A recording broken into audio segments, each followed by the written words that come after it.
Olá, meu nome é Júlia de Almeida Polverini, eu sou acadêmica de enfermagem da Universidade Federal do Espírito Santo e hoje eu vou apresentar o meu projeto de iniciação científica realizado no Laboratório Lavisa, sob orientação da professora doutora Franciele Marabante Costa Leite.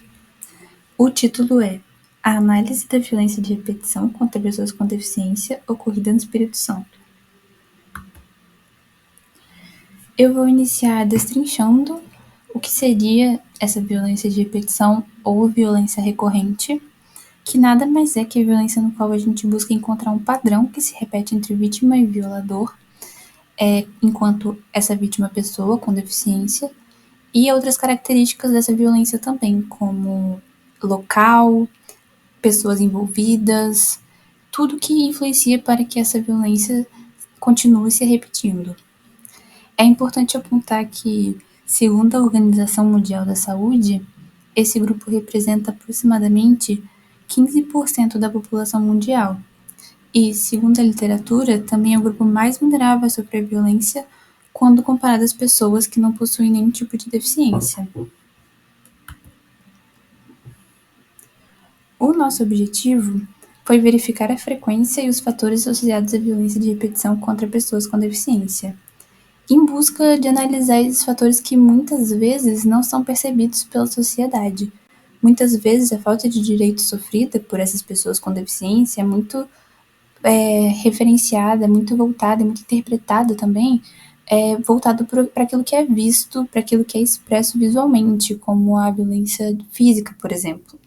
Mas a violência e também a privação de direitos da pessoa com deficiência, que é o fruto da violência, pode sofrer repetição de diferentes formas. A nossa metodologia foi um estudo epidemiológico do tipo transversal das notificações realizadas nesse período de 2011 e 2018 no Espírito Santo. Os dados foram extraídos do Sistema de Informação de Agravos de Notificação do Espírito Santo. E é importante apontar aqui também a portaria de número 104 do Ministério da Saúde de 2011, que fala sobre a notificação compulsória. Nele, os profissionais da saúde têm como dever, né, é orientado que eles tenham como dever a notificação dos casos de suspeita ou confirmados de violência, dos diferentes tipos de violência nesse caso. A variável dependente do estudo foi a violência de repetição, e as independentes foram as características da vítima, do agressor e também do evento. A análise foi feita por meio do Stata 14.0.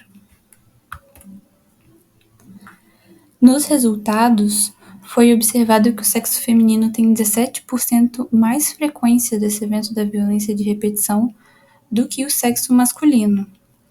Os idosos também são vítimas mais prevalentes desse agravo. E quanto ao local de ocorrência, esse agravo se repetiu 47% mais vezes na residência da vítima, que também se agrupa com o fato de que 72,8% desses agressores ou suspeitas de agressores possuíam vínculo familiar com a vítima. Nesse quadro, nesse contexto, foi observado também, segundo a literatura, que o constante convívio característico entre essas pessoas do mesmo ciclo familiar influencia diretamente na perpetuação dessa violência, faz com que ela continue se propagando pelo tempo.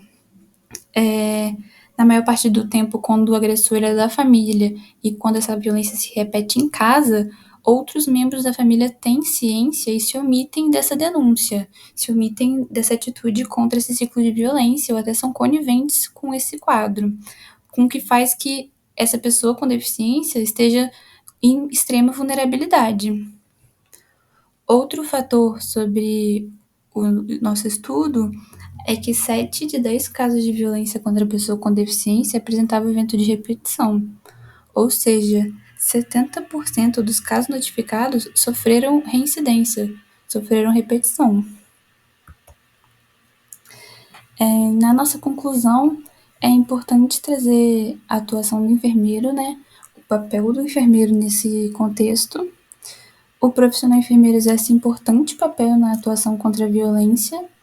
Eu vou também mencionar a portaria de número 104, a respeito da notificação compulsória, porque é um instrumento-chave do enfermeiro em todos os processos, seja ele de prevenção, de atuação e recuperação dos pacientes vítimas de violência, dos diferentes tipos de violência, mas em especial a violência de repetição, além de colocar o profissional nesse papel capaz de interromper esse ciclo de violência.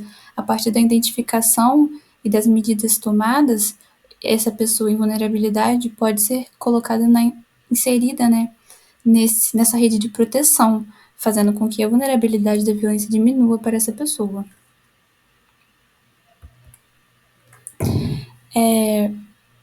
Durante o nosso estudo, alguns fatores nesse contexto foram encontrados, e dois deles em especial, que é a dificuldade de reconhecimento de alguns tipos de violência por ponto de vista da vítima e a falta de informação e estresse do cuidador familiar, são dois quadros que podem ser interferidos pelo enfermeiro, podem ser intervistos, né, pelo enfermeiro. O enfermeiro, a partir da educação em saúde, a partir da orientação, da conscientização da família, da pessoa com deficiência, ele é capaz de prevenir que essa violência inicie a princípio, né? Além de conseguir fazer com que essa pessoa com deficiência identifique que ela está sendo violentada, se essa for uma violência velada, e também fazer com que esse cuidador identifique caso ele esteja violentando sem a consciência disso, como pode acontecer nos diferentes tipos de violência não visualmente expostas, né, como a violência psicológica, a violência financeira. E alguns outros fatores que possam explicar essa repetição também possuem outras características, como, por exemplo, pessoas com deficiência que têm necessidade do aumento de cuidados a longo prazo, a percepção do agressor de baixa probabilidade de ser descoberto, a dificuldade de enfrentamento pela vítima e também de fazer com que as pessoas acreditem em suas queixas. Então, ser um profissional ativo que usa da Então, ser um profissional ativo que usa do cuidado como instrumento de prevenção e identificação de violência impacta diretamente no reconhecimento e na vida seguinte dessa pessoa. Agora, eu mostro as minhas referências.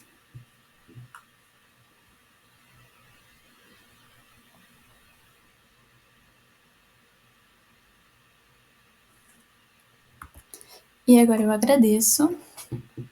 Muito obrigada.